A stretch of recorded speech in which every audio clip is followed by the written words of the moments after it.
بسم اللہ الرحمن الرحیم۔ اسلامیات جماعت دوم کی کتاب میں آپ کو خوش آمدید۔ آج ہم اسلامیات جماعت دوم کے سبق 1.3 کے خلاصے کے بارے میں پڑھیں گے اور اس کا تعارف آپ کے سامنے رکھیں گے۔ تو چلتے ہیں، اس کا تعارف اور خلاصہ آپ کے سامنے رکھتے ہیں۔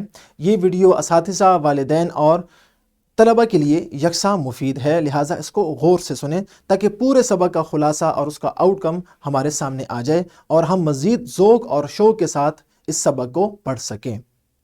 اس سبق کا نمبر ہے 1.3 اور اس کا نام ہے حفظ و ترجمہ۔ جیسے کہ اس سے پہلے سبق تھا حفظ قرآن مجید، یہ اس سے ایک سٹیپ آگے کی چیز ہے، اس سے ایک مرحلہ آگے ہے، یعنی حفظ اور اس کے ساتھ ترجمہ۔ تو یہ ہے تعلق اس کا پچھلے سبق کے ساتھ۔ تو چلتے ہیں اور دیکھتے ہیں کہ اس سبق کے حاصلات تعلم کیا کہتے ہیں۔ تو اپنی کتاب کھول لیجئے اور مل کر دیکھتے ہیں کہ اس کے تینوں SLOs ہم سے کیا ڈیمانڈ کرتے ہیں۔ سب سے پہلا SLO ہے تعوذ، تسمیہ اور مختصر درود شریف صلی اللہ علیہ وعلی آلہ واصحابہ وسلم۔ یہ تینوں چیزیں مفہوم یاد کر سکیں، یعنی ان کا مفہوم بھی آپ نے سمجھنا ہے کہ تعوذ کا مفہوم کیا ہے، تسمیہ کا اور مختصر درود شریف جو آگے لکھا ہوا ہے صلی اللہ علیہ وعلی آلہ واصحابہ وسلم، اس کا مفہوم کیا ہے، یہ بھی یاد کر سکیں اور یہ تینوں چیزیں بھی یاد کر سکیں، اور اس کے بعد موضوع مواقع پر ان کا استعمال کر سکیں۔ یعنی یہ تین چیزیں آپ نے ان کا مفہوم بھی سمجھنا ہے اور یاد کرنا ہے، اور ان کو بھی یاد کرنا ہے، اور صرف یاد ہی نہیں کرنا بلکہ ان مواقع پر جہاں پر یہ استعمال ہونے چاہیے ان پر آپ نے ان کا استعمال بھی کرنا ہے۔ یہ ہے ہمارا پہلا SLO اور اس کی ڈیمانڈ۔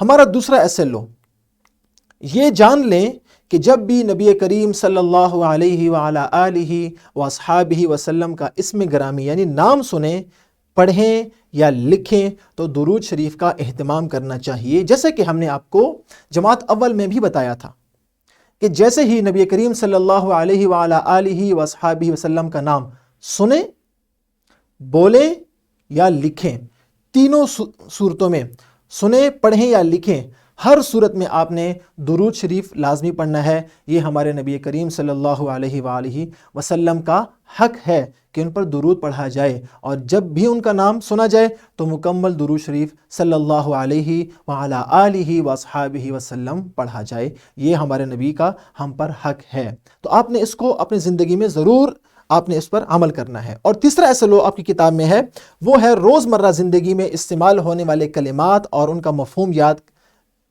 استعمال کر سکیں، یاد بھی کر سکیں اور استعمال بھی کر سکیں۔ اور وہ دو الفاظ کون سے ہیں؟ وہ ہے الحمدللہ اور یرحمک اللہ۔ یعنی الحمدللہ اللہ کی تعریف کے لیے، اور آپ کو ایک مزے کی بات یہ ہے کہ جب ہمیں چھینک آتی ہے تو چھینکنے کے بعد بھی الحمدللہ کہا جاتا ہے، اور جیسے ہی کسی اور کو چھینک آئے تو اس کے الحمدللہ کے جواب میں کہا جاتا ہے یرحمک اللہ، اللہ تعالیٰ آپ پر رحم فرمائے۔ تو یہ تین کلمات تعوذ، تسمیہ اور مختصر درود شریف، اور دو کلمات مزید الحمدللہ اور یرحمک اللہ، یہ 5 کلمات ہم نے یاد کرنے ہیں۔ نمبر 2، ان کا مفہوم بھی یاد کرنا ہے، اور نمبر 3، ہم نے روزمرہ زندگی میں ان کو استعمال بھی کرنا ہے۔ یہ ہے اس SLOs کا خلاصہ۔ اب چلتے ہیں کتاب کی جانب اور دیکھتے ہیں کتاب میں اسباق اور مشق ہم سے کیا ڈیمانڈ کر رہے ہیں اور وہاں پر ہمیں کیا سیکھنے کو ملے گا۔ اپنی کتاب کا صفحہ نمبر 9 اگر آپ دیکھیں گے تو وہاں پر سبق 1.3 ہے، وہ ہے حفظ و ترجمہ۔ سب سے اوپر آپ کو QR کوڈ نظر آ رہا ہے، اور اسی QR کوڈ کی مدد سے آپ یہ ویڈیو دیکھ رہے ہیں۔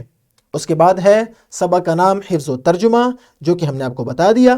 اس کے بعد SLOs ہیں، اور SLOs کے بعد ہے ذرا سوچیں کے سوالات، جو کہ آپ اچھی طرح جانتے ہیں کہ ذہنی بیداری کے لیے ہوتے ہیں، اور ان اسباق کا پچھلے اسباق کے ساتھ آپ کو ربط بھی بتاتے ہیں تاکہ ان اسباق کا باہمی ربط آپ کو سمجھ میں آ سکے۔ اس کے بعد دوسرا QR کوڈ، اس کو جب آپ سکین کریں گے تو اس کی مدد سے آپ کو تعوذ کے بارے میں سیکھنے کو ملے گا۔ ہم سیکھیں گے کہ تعوذ کسے کہتے ہیں، اس کا مفہوم کیا ہے، اور تعوذ کسے کہتے ہیں اور اس کا ترجمہ کیا ہے، اور کن کن مواقع پر ہمیں تعوذ کا استعمال کرنا چاہیے۔ یاد رکھیں یہ لفظ ہے تعوذ، یہ تعوذ نہیں ہے جیسے اکثر بچے اس کو تعوذ کہتے ہیں، یہ ہے تعوذ۔ کیا ہے؟ تعوذ۔ اس پر انشاءاللہ ہم آگے چل کر مزید بات بھی کریں گے کہ اس کا مطلب کیا ہے اور اس کا مقصد کیا ہے۔ اس کے بعد آپ کے سامنے ہے تعوذ اور اس کا ترجمہ جو کہ آپ کے سامنے لکھا ہوا ہے، انشاءاللہ اس کو بھی ہم سمجھیں گے اور یاد کریں گے۔ اسی کے ساتھ تعوذ سے متعلق ایک گھر کا کام ہے جو کہ آپ نے ضرور کرنا ہے تاکہ آپ کے لیے یہ سبق سمجھنا اور مزید آسان ہو جائے۔ اگلے صفحے پر ایک QR کوڈ آپ کو نظر آ رہا ہے۔ اس QR کوڈ میں ہم 3 چیزیں پڑھیں گے۔ سب سے پہلے ہم پڑھیں گے تسمیہ، اس کا مفہوم سمجھیں گے، اور اس کے بعد تسمیہ کسے کہتے ہیں اور اس کا ترجمہ کیا ہے، اور اس کے بعد تسمیہ کی فضیلت کے لیے ہم نے ایک باکس آپ کے سامنے رکھا ہے جس میں تسمیہ کی فضیلت اور اہمیت انشاءاللہ واضح ہوگی کہ ہر وہ اچھا کام جس کے شروع میں تسمیہ یعنی اللہ تعالیٰ کا نام نہ لیا جائے وہ نام مکمل ہوتا ہے۔ یہ ہے حدیث پاک۔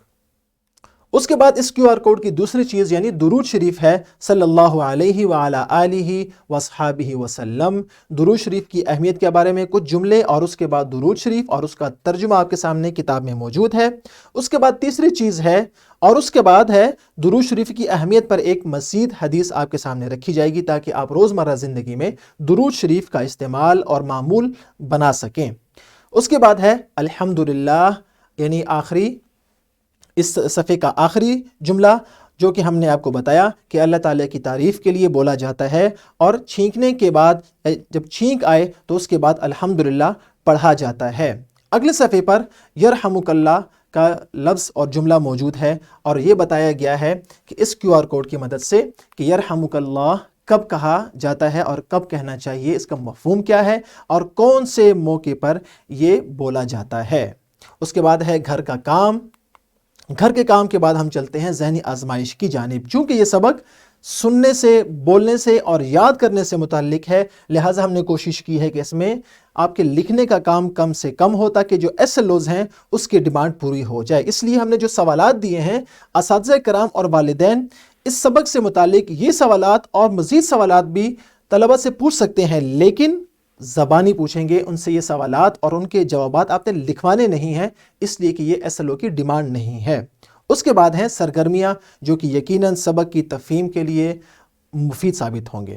رہنمائی اساتذہ میں اساتذہ کرام کے لیے کچھ اہم نکات سبق سے متعلق اور SLO سے متعلق موجود ہیں جو کہ اساتذہ کرام کی رہنمائی اور مزید بہتری کے لیے انشاءاللہ یہ مفید ثابت ہوں گے۔ اس کے بعد ہے مزید پڑھیں، جس میں سبق سے متعلق کچھ لنک دیے گئے ہیں۔ اگر آپ پڑھنا چاہتے ہیں تو آپ اس لنکس کی مدد سے مزید ان SLOs کے بارے میں جان سکتے ہیں۔ تو پیارے بچوں، یہ تھا ہمارا سبق اور اس کا خلاصہ اور اس کی مشق، سرگرمیاں اور رہنمائی اساتذہ سے متعلق ایک تعارفی ویڈیو۔ مجھے امید ہے کہ پورے سبق کا خلاصہ آپ کے ذہن میں آ گیا ہوگا اور آپ نے یہ سمجھ لیا ہوگا کہ اس کے بعد ہم انشاءاللہ کون کون سی اچھی اور مزیدار چیزیں اور ہمارے لیے مفید چیزیں پڑھنے جا رہے ہیں۔ انشاءاللہ اگلے سبق میں پھر ملاقات ہوگی جس میں ہم مذکورہ کلمات کو یاد کریں گے اور ان کا مفہوم یاد کریں گے، اور ہر ویڈیو کے ساتھ انشاءاللہ آپ کو ملے گی اس کی PPT، اس کا لیسن پلان اور اس کی ورک شیٹ۔ تو اگلے سبق میں پھر ملاقات ہوگی۔ فی امان اللہ۔